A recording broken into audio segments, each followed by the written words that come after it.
बोलो गणेश भगवान की जय। आप सभी को करवा चौथ के व्रत की बहुत बहुत शुभकामनाएं। शाम के समय करवा चौथ की कथा जरूर सुननी चाहिए। और कथा इस प्रकार है। एक साहूकार था, उसके 7 बेटे और एक बेटी थी। सभी का विवाह हो चुका था। कार्तिक कृष्ण पक्ष की चौथ का साहूकार की बहुओं ने और बेटी ने व्रत रखा हुआ था। शाम का समय हुआ। ये साहूकार की जो बेटी है, भाइयों की बहुत लाडली है। भाई अपनी बहन से बहुत प्रेम करते हैं। शाम को सभी काम धंधे से लौट करके आए तो बहन का चेहरा उदास देखा। अच्छा, जो सारे दिन कुछ खाया पिया नहीं तो चेहरा तो उदास दिखाई देगा। भाइयों को चिंता हो गई। एक भाई ने पूछा कि बहन क्या हुआ, आज तो इतनी उदास क्यों है। बहन ने मुस्कुराते हुए कहा, नहीं ऐसी कोई बात नहीं है, आज मैंने भगवान गणेश जी का व्रत रखा हुआ है, इसीलिए तुम्हें ऐसा लग रहा है। तो भाइयों ने कहा, चल कोई बात नहीं, बता क्या मंगवा दें, कुछ खा ले अब। बोले नहीं अभी नहीं मैं खा सकती कुछ, रात में जब चंद्रमा निकलेंगे चांद को देख करके अर्घ दे करके ही मैं व्रत खोलूँगी। भाइयों ने सोचा कि रात तो बहुत दूर है, अभी कैसे इतनी देर तक भूखी रह पाएगी। तो एक भाई ने क्या किया, गांव के बाहर जा कर के आग जलाई और एक भाई ने छलनी से रोशनी दिखाते हुए कहा कि बहन देख चंद्रमा निकल आया, अर्घ दे करके व्रत खोल ले। अब ये दौड़ी दौड़ी अपनी भाभीयों के पास में गई और भाभीयों से जाकर के कहा कि चंद्रमा निकल आया है, आप सब अर्घ दे करके व्रत खोल लो। भाभीयों ने कहा कि बहन जी आपके भाई झूठ बोल रहे हैं, अभी चंद्रमा कैसे निकल जाएंगे, अभी तो बहुत देर बाद निकलेंगे। बोली नहीं मैंने रोशनी देखी है। उन्होंने फिर कहा कि नहीं आपके भाई झूठ बोल रहे हैं, अभी चंद्रमा नहीं निकला।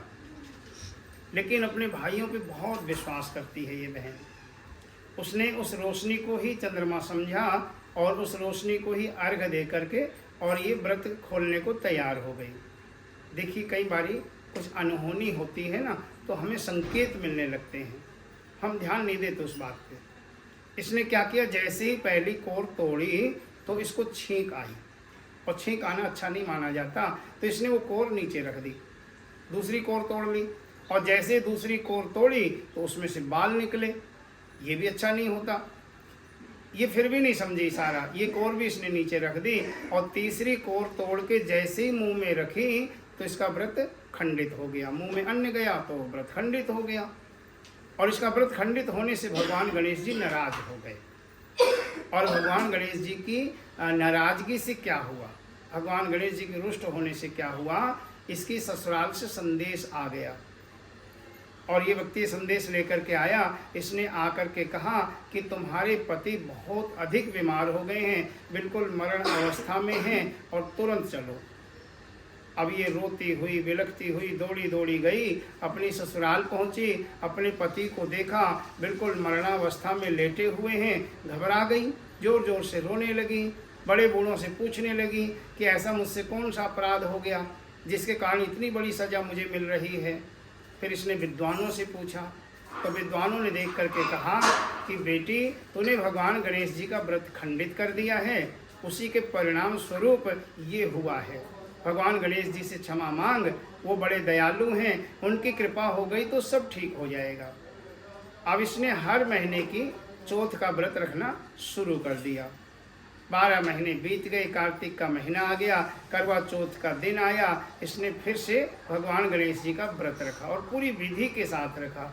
इस बार इसने कोई गलती नहीं करी।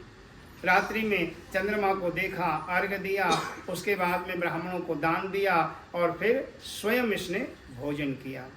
और भगवान गणेश जी इस व्रत से संतुष्ट हो गए। और भगवान गणेश जी ने प्रकट होकर के कहा कि बेटी मांग तुझे क्या चाहिए।